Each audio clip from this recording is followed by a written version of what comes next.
Hello and welcome to day 2. Today we're going to talk all about platforms and why they're incredibly important to your success. So a platform is any place where you are gathering your people so that they can hear your message. So this can be social media, of course, but it can also be Pinterest, a podcast, even your local community. If you are a Bible study teacher at your church, your platform could potentially be the women that you are currently serving. Now, a lot of people feel really icky about this, and for really good reason. They just want to write. They don't want to have to try and figure out all of the gross marketing tactics and figure out the Instagram algorithm. And I completely agree. That is just going to distract you from your mission and your goal. But here's the problem is you can't just write in a cave. You can't just sit down and put words to a page without actually connecting with your people. You don't know what they need unless you are talking to them.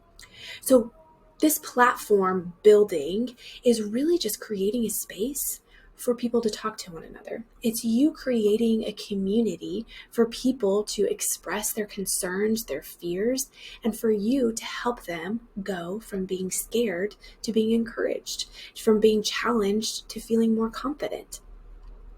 So you can do this any number of ways. Again, a lot of people get stuck into thinking that they have to do this only on Instagram or they have to do it only on Facebook, and that is just not the reality.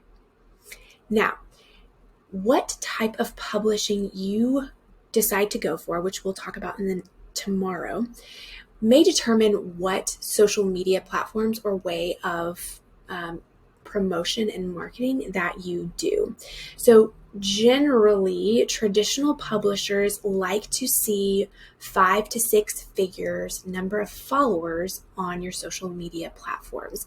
They also really like to see 5 to 6 figures in your email list numbers. Now, that number can sound a little terrifying, and it kind of is. That takes a lot of time. It takes a lot of work. It takes a lot of consistent writing in order to eventually get there. Now, with self-publishing, or actually, let me go back. With traditional publishing, that's not every single publisher.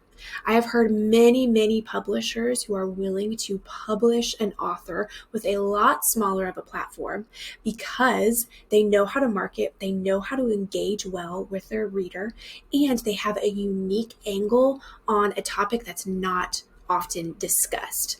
So don't count yourself out from traditional publishing just based off of your Instagram followers. That's not fair to you. That's not fair to your topic. That's not fair to publishers.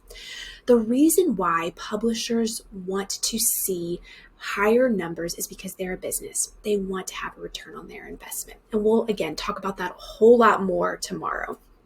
Now, if you are doing self-publishing, you don't necessarily need to get a super high figure of followers in order to self-publish. Of course, you just can do it whenever you want to do it.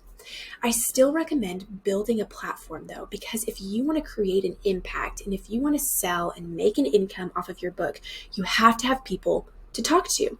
You have to have people to engage with your work. And that can happen through social media, podcast, your local community, wherever it may be.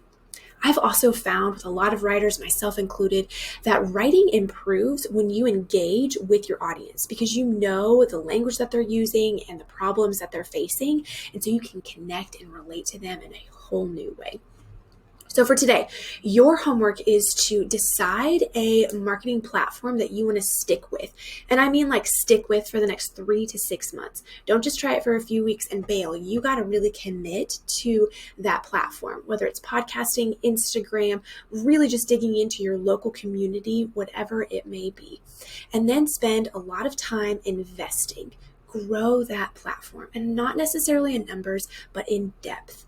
Grow and engage with your people.